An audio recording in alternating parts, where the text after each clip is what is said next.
Question है कि लिखा है कि what should be subtracted from 17 by 5 to get 6 by 5।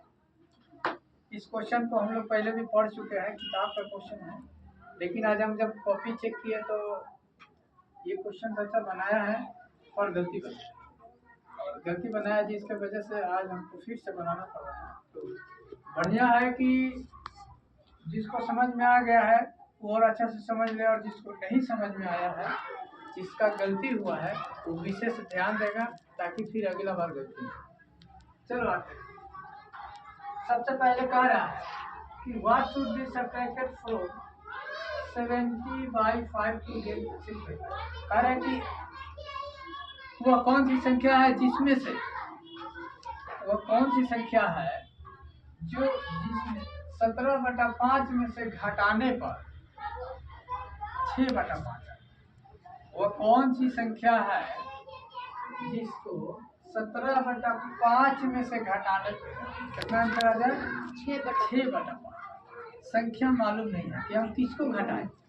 17/5 में से हम कौन सी संख्या को घटाएंगे कि 6/5 आए? आंसर में 6/5 आए। संख्या निकालना। तो देखो, इस तरह के जब भी क्वेश्चन देता है तो जब संख्या मालूम नहीं रहता है तो उस संख्या को हमें मानना पड़ता है। मान लो x y z a b c d 4 संख्या का कोई भी संख्या मान लेंगे। चलो मानते हैं। लिखोगे पहले लेट द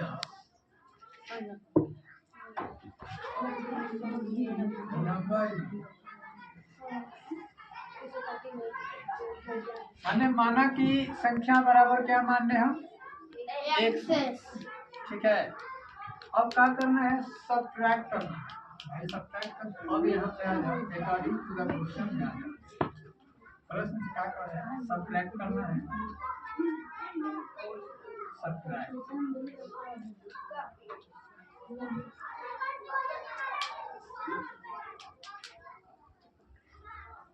x फ्रॉम कितना को 17/5 टू गेट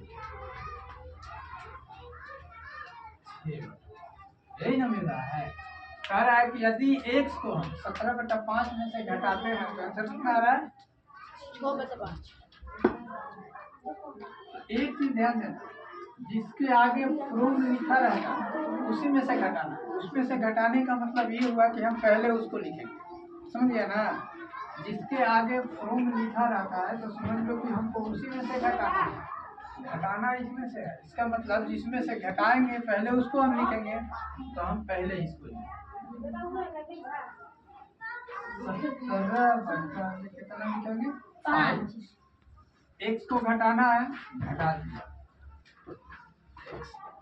जब घटा रहे हैं तो कितना आंसर मिल रहा है? 6/5। जब एक तरीका के बन गया तो समझ लो कि हम समीकरण में आ गए, कोचिंग में आ गए, जिसका नाम है एक चर वाले रैखिक समीकरण। जिसमें एक चर का वैल्यू निकाला जाता है उसको एक चर वाले समीकरण कहते हैं। जिसमें 2 चर का वैल्यू निकाला जाता है उसको 2 चर वाले समीकरण कहते हैं। तो इसमें हमें एक चर का वैल्यू निकालना है तो हमें एक चर का समीकरण। तो समीकरण हम बनाए हैं पहले। कैसे बनाए हैं बाबू? चलो यहाँ से हम बनाएंगे। माइनस में एक चर संख्या एक है ना है, इसके अलावा और कोई चर संख्या है तो -x हो जाएगा 6/5। ठीक है, ये अचर संख्या है। यदि अचर संख्या वाले को अचर संख्या के पास ले जाते हैं, अचर संख्या वाले को अचर संख्या के पास ले जाते हैं। ये प्लस में है, बराबर के साइड आएंगे तो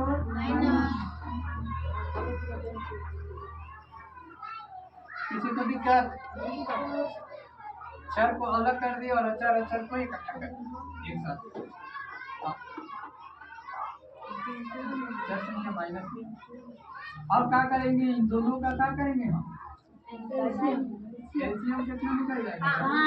5 हो जाएगा। तो जब दोनों एक की ओर जाएंगे ना, जब बटा का हम लोग जोड़ या घटाव बनाते हैं तो जब नीचे वाला का संख्या सेम होता है तो ऊपर वाला भी सेम उतार दिया जाता है।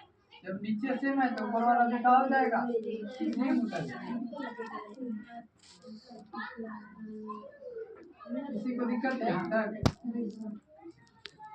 अब 17 में से 6 को घटा दिया तो कितना बचेगा? माइनस में 11 घटा में कितना? हम चाहेंगे तो देखो ये माइनस है, ये माइनस कट जाएगा ना, इसलिए एक बराबर कितना हो जाएगा? 11। मतलब कि हमें x का वैल्यू निकालना है कि वह कौन सी संख्या है जिसको 17/5 में से घटाया जाए तो 6/5। तो वह कौन सी संख्या हुआ? 11/5 को अगर हम 17/5 में से घटाएंगे तो कितना आ जाएगा? 6/5। कंफर्म है? अच्छा, ट्राई करना है कि ये सही है कि गलत है। चलो सही है और गलती का अंदाजा कह रहा है कि वो कौन सी संख्या है जिसको इसमें से घटाना है। लिख लो 17/5 में से किसको घटाना है? अब 11/5 को घटाने पर कितना आंसर आना चाहिए? 6/5। अगर आया तो सही है, नहीं आया तो समझ लो कि ये भी आंसर करती है। समझ गए ना? 5 का एलसीएम ऐजा हो जाएगा 17, ऐजा हो जाएगा 11 इक्वल टू 6/5। 17 में से 11 घट जाएगा तो 6/5 इक्वल टू 6/। देखो जितना ये है उतना ये है, याद हुआ ना? मतलब कि 11/5 ही है जो इसमें से घटाओगे तो 6/5। बात समझ में आया? तो हमको जब भी बनाना है तो ये तरीका से समझ गया ना? जो संख्या मालूम नहीं है पहले उसको निकालेंगे तब ना हमें आएगा।